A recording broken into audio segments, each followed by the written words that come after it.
tạo cái cờ rất lưu bị đeo đầu lặn xuống đây.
Rồi sau đó chàng sẽ lên đường giết giặc. Thôi được rồi, ta chịu theo ý phu nhân.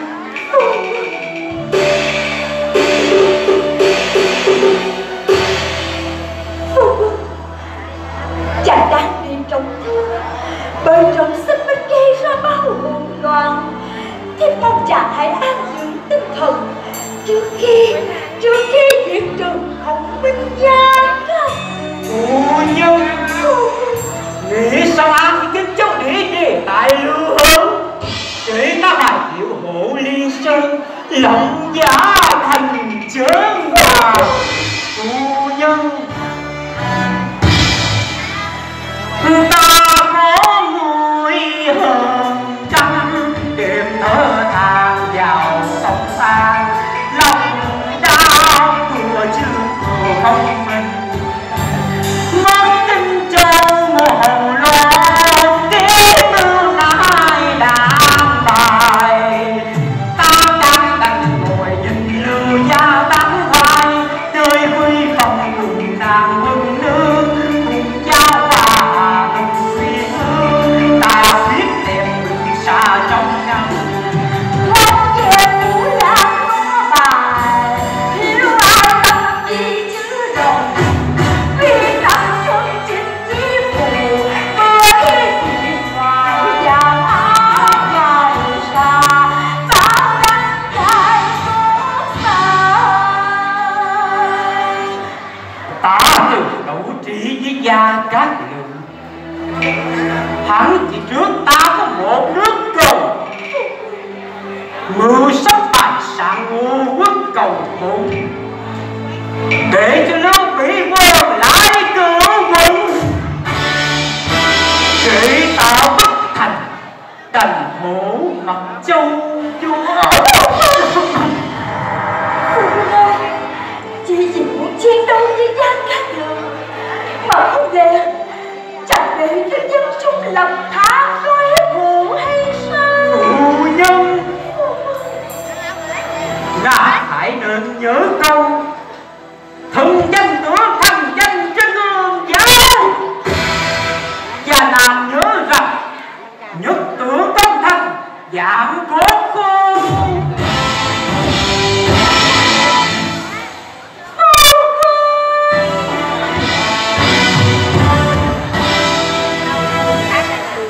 Phu quân ơi, chàng hãy nghe lời thiết. Lưu Việt Đức là người đức trọng tài cao, lại có bộ hộ tương tự trung văn hưng, kẻ đã diễn ra Mỹ Dương Tàu Tháo. Em xin chàng hãy dòng cửa nung giận ương phu quân. Ta đã thề rằng nếu còn Gia Cát Lượng thì trên thế gian sẽ không còn trông không cứng.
Đời chừng chiên từng tán nơi ta trường lòng công mong gì nước ngô vàng giang sang đi nàng từng trai đâu lại là quá bi thang e lòng chi trái anh hùng dòng ngang dây và thương yêu tình trên nước sông xa xưa và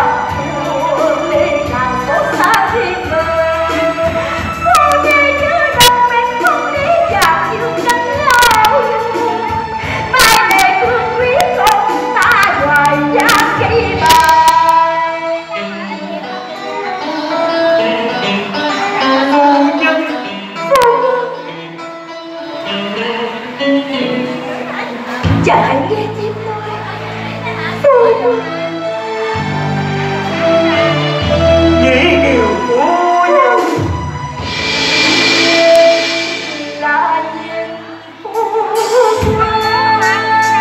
khi xem chữ niềm ưu tư một bài hoa chỉ bình san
mở rộng bờ cõi đông ngô cho toại chi anh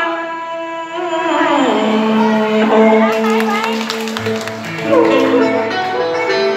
nhớ đồng giữa trường sa ta ngàn dòng dây dùng trạm tướng ngọt quan hô thành phá ải nào lại chạm chén rượu đào nàng tiền bước chân ta